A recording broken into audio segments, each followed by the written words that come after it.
Good morning and welcome back to our Facebook Live followers. We are here today with Phil, and Phil's going to be talking to us about something that's probably going to be over my head, to be honest. Oh no.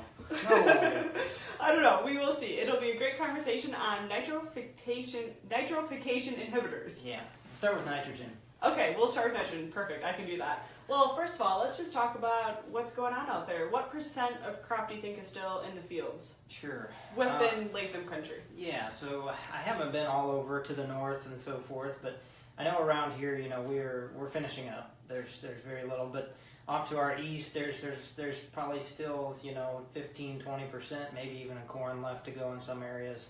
And then out west, I was just out west yesterday towards Nebraska area, and there's some spots out there where there's still a fair share of large cornfields hanging out still. So, winding down, but there's still definitely, I don't want to rule out, don't want to say that there's guys out there that are still working on picking corn. So it's definitely still going Hopefully on. Beans are out. Let's cross our fingers on that one. There's still some of those out there too, but most of those are out. It's just wet holes and other things that are hanging on. So. All right. Well, good. Well, what else are you seeing out there? What type of field work is going on?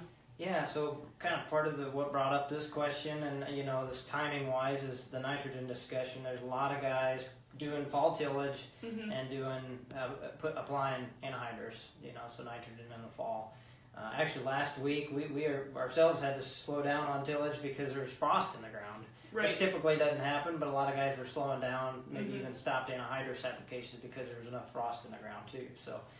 So obviously we're cold enough, but I did want to bring up that discussion since we're talking about nitrogen and applications in the fall. The temperature thing, typically you're supposed to wait till it's under 50 degrees and falling.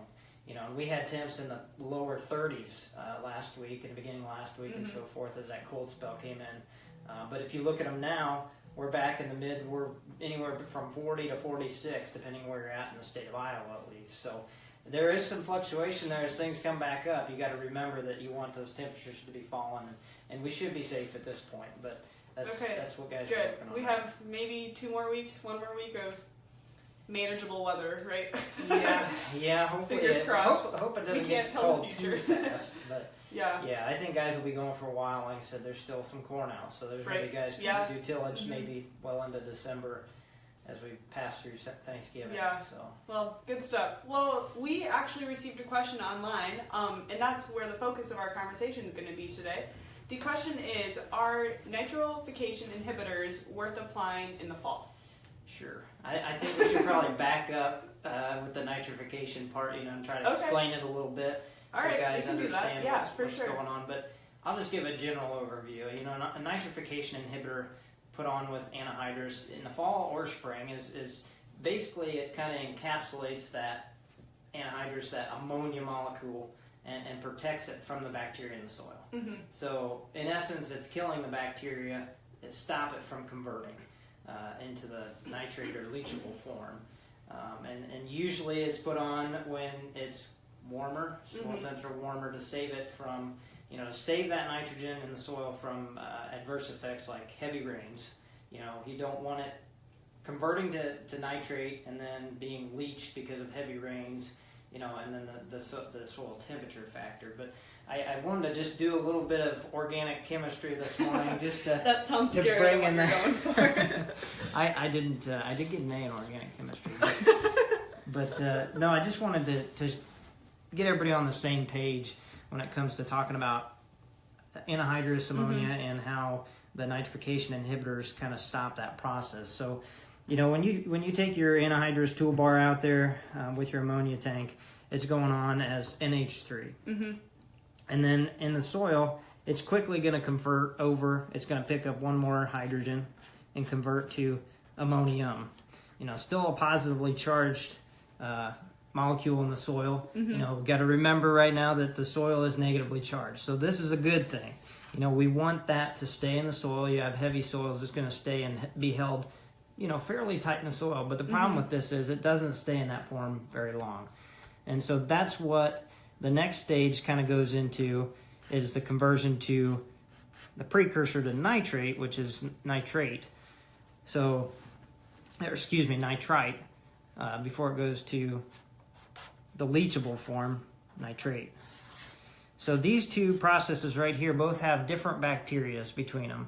So this one here has a bacteria that converts it to nitrate, and there's a separate bacteria here that converts ammonium to nitrite. Mm-hmm. So this is actually the part that your nitrification inhibitor is doing. It's killing the bacteria that are between those two steps right there. Okay. Yep. So it's stopping that conversion so it doesn't get to here, and so you don't lose nitrate to leaching or to, in the spring, other gas forms of nitrogen to the atmosphere. So that's really what, just as a reminder when we're talking about nitrification inhibitors, is stopping that process to get it to NO2, and these are obviously negatively charged molecules, so that's why in the soil, soil's negatively charged, that's why they're going to leach, and that's what we want to stop it from. So keeping it in that ammonium NH4 form with a positive charge on it longer, helps to keep it in the soil longer. But obviously a nitrification inhibitor doesn't stay there forever. Typically they last about 4 to 10 weeks because they're broken down too. So they're not going to just kill off all the bacteria and then it's going to be done. You don't have to worry about this. It's a very, in relative, general speaking, it's a short-term thing. It's just delaying the process for a short time. Okay, so let's just start with the whys. Why is that something that farmers would be interested in doing in their fields? Well, number one, the main why is to save money because you're putting this out here in the fall. Guys do that typically because you have a lot of acres to cover in the spring. It's wet in the spring. Mm-hmm. Otherwise, it's always, unfortunately, it's always better to apply in the spring. Less loss. Just always in general. Even in a year like this when it started out cold, we're still going to have some loss over the winter time. Yep. But you're saving that, you're spending a lot of money to get that nitrogen out there. It's one of the more expensive fertilizers we're putting on. So you're saving that cost. If you put 150 pounds out and you lose 90 pounds of it before spring comes, your corn never saw that. Yeah. So a small issue. Yeah. So for a little cost for a nitrification inhibitor, that provides a lot of bang for buck, especially when it comes to soils that tend to leach more, heavier soils and so forth that have ponding issues and so forth. So that's the main why, saving that money. All right. Can't argue that. No. Good stuff. Okay. So let's talk a little bit about the conditions out there right now. Is now the time to be doing this, or how does the temperature affect this? That's where I wanted to get back to. So I just said that we have between 40 and 46 degree soil temps at 4 inches. So that's good. Things aren't moving. The process doesn't stop. A lot of people think it stops at 50. It's a dead stop. That's not true. Okay. It stops more around 40 or lower 40s. Most of those bacteria stop, but it's not. 50 degrees isn't the end all be all mark. So really we want to. Right now, you should be all right to not use it. Earlier in the season, before that cold snap, would have been the time to put it on if guys were getting antsy and getting anhydrous on. I did see some in the southern part of the state and stuff that was going on, and may have been pushing that mark. So those kind of applications probably should have had some nitrification inhibitor to go on with them.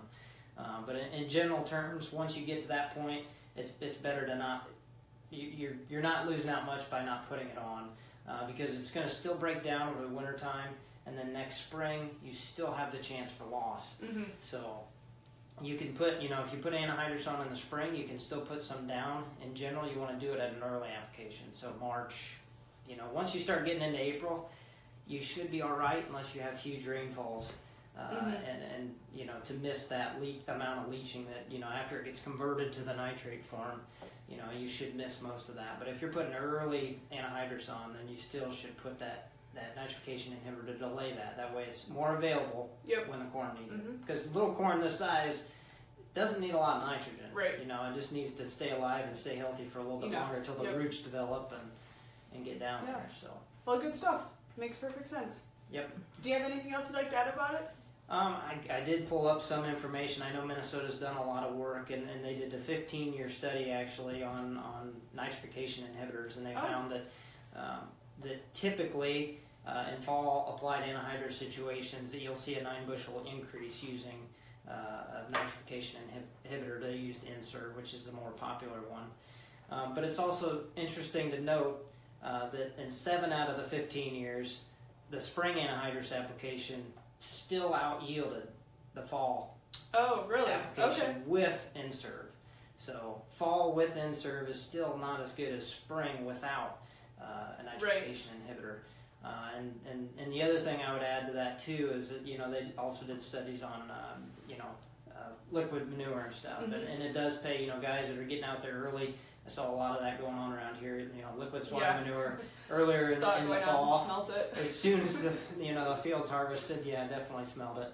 But that's one that you can also mix a nitrification inhibitor and slow it down, because not all that nitrogen is ammonia, but there's a fair share that is, and so once again, trying to keep that very valuable fertilizer in a form that's effective and stays there for the crop next year is really what it's all about. So okay, good deal. Well, lots of good information. Yeah. Thanks for all that. You're welcome. No All right, problem. sounds good. Anything else?